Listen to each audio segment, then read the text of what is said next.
what do you think I am? A stenographer? Yes, you're one. വെറും stenographer അല്ല, glorified stenographer. നീ മാത്രമല്ല, മന്ത്രിമാർക്ക് ചരമപ്രസംഗം എഴുതി കൊടുത്തും സെക്രട്ടേറിയറ്റിലെ ഗുഹകളിലിരുന്ന് ജനങ്ങളോട് നിഴൽ യുദ്ധം നടത്തിയും സമാധി അടയുന്ന ഓരോ IAS വിഴുപ്പിന്റെയും റോൾ അത് തന്നെയാണ്. That of A glorified stenographer. Sir, I didn't mean to. പിന്നെ പറയണം, ഇന്നലെ കൃഷ്ണേട്ടൻ എന്ന സാധു മനുഷ്യൻ അവിടെ വന്ന് കയറിയപ്പോ അയാൾ അധിക്ഷേപിച്ച് ഇറക്കി വിടാൻ മാത്രം എന്തായിരുന്നു നിനക്ക് തിടുക്കം? Come on, what was your pre occupation? Sir, Kozhikode base ചെയ്തിട്ട് നോർത്തേൺ സെക്ടറിലെ IAS വൈഫ്സിന്റെ ഒരു ക്ലബ് ഫോം ചെയ്യുന്നുണ്ട്. അതിന്റെ ഡിസ്കഷൻസിന് അവരെന്നെ ഗസ്റ്റായിട്ട് വിളിച്ചു. ഓ യെസ്, കൂലങ്കഷമായ ചർച്ച. എന്തായിരുന്നു ടോപ്പിക്? അത് അല്ലെങ്കിൽ തന്നെ അതിന് പ്രത്യേകിച്ച് വിഷയമൊന്നും വേണ്ടല്ലോ, അല്ലേ? നഗരത്തിലെ പോഷ് റെസിഡൻഷ്യൽ ഏരിയയിൽ ഭാര്യയുടെ പേർക്ക് മൂന്നാമത്തെ ബംഗ്ലാവും പണിയിച്ചു തീർത്ത കമ്മീഷണർ സെക്രട്ടറിയുടെ വൈഭവത്തെക്കുറിച്ച്. നോ സർ, ക്ലബിന് ഫണ്ട് റേസ് ചെയ്യാൻ വേണ്ടി നടത്താൻ ഉദ്ദേശിക്കുന്ന ബ്യൂട്ടി കോൺടെസ്റ്റിനെ കുറിച്ച്. Yes, there you R.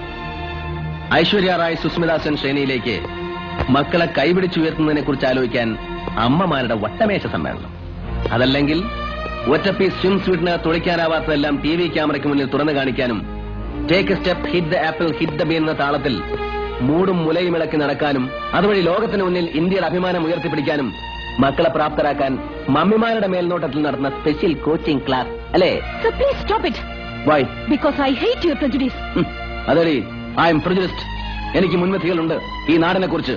പക്ഷേ മെറ്റ്കാഫ് ഹൗസിൽ നിന്നും സായിപ്പ് ഉപേക്ഷിച്ചുപോയ ഗോൾഫും ബ്രിഡ്ജും ബില്യാർഡ്സും തീൻമേശ മര്യാദകളും പഠിച്ചിറങ്ങിയാൽ എല്ലാം തികഞ്ഞുവെന്ന് തെറ്റിദ്ധരിക്കുന്ന നിന്നെ പോലുള്ള സ്മഗുകൾക്ക് അത് പറഞ്ഞാൽ മനസ്സിലായിക്കൊള്ളണമെന്നില്ല.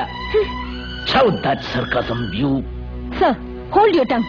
ഞാൻ നിങ്ങളുടെ ജൂനിയർ ആണ്, ട്രെയിനിയാണ്, സമ്മതിച്ചു. But don't try to doormat me. നിങ്ങൾക്കുള്ള അതേ പദവി തന്നെയാണ് എനിക്കും. IAS. യെസ്, IAS, ഇന്ത്യൻ ഭരണ സർവീസ്. ആ പദവിയുടെ അർത്ഥം എന്താണെന്നറിയോ നിനക്ക്? അതറിയണമെങ്കിൽ ആദ്യം ഇന്ത്യ എന്താണെന്ന് നീ അറിയണം. അക്ഷരങ്ങൾ അച്ചടിച്ചു കൂട്ടിയ പുസ്തകത്താളിൽ നിന്നും നീ പഠിച്ച ഇന്ത്യ അല്ല അനുഭവങ്ങളുടെ ഇന്ത്യ. കോടിക്കണക്കായ പട്ടിണിക്കാരുടെയും നിരക്ഷരരുടെയും ഇന്ത്യ, കൂട്ടിക്കൊടുപ്പുകാരുടെയും വേശ്യകളുടെയും തോട്ടികളുടെയും കുറ്റരോഗികളുടെയും ഇന്ത്യ, ജഡ്ക വലിച്ചു വലിച്ച് ചുമച്ചു ചോര തുപ്പുന്നവന്റെ ഇന്ത്യ, വളർത്തുനായ്ക്ക് കൊടുക്കുന്ന ബേബി ഫുഡിൽ കൊഴുപ്പിന്റെ അളവ് കൂടിപ്പോയതിന് ഭർത്താവിന് ശാസിച്ച് അത്താഴപ്പട്ടിണിക്കിടുന്ന കൊച്ചമ്മമാരുടെ ഇന്ത്യ അല്ല. മക്കൾക്ക് ഒരു നേരം വയറുനിറച്ച് വാരി ഉണ്ണാൻ വക തേടി സ്വന്തം ഗർഭപാത്രം വരവിൽക്കുന്ന അമ്മമാരുടെ ഇന്ത്യ. ഇന്നലെ നീ അവമാനം ചാട്ടിയിറക്കി വിട്ടില്ലേ, ആ കൃഷ്ണേട്ടനെ പോലെയുള്ള പാവം മനുഷ്യരുടെ ത്യാഗങ്ങളുടെയും നൊമ്പരങ്ങളുടെയും ഇന്ത്യ.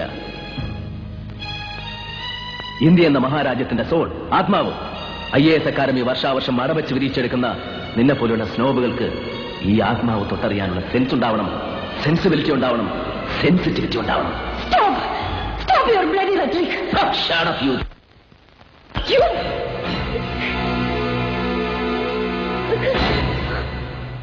മേലിൽ റാണിന്റെയും മുഖത്തിന് നേരെ ഉയരില്ല നിന്റെ ഈ കയ്യ്. അതെനിക്കറിയാനിട്ടല്ല, പക്ഷേ നീ ഒരു പെണ്ണായി, വെറും പെണ്ണ്. Now you get lost.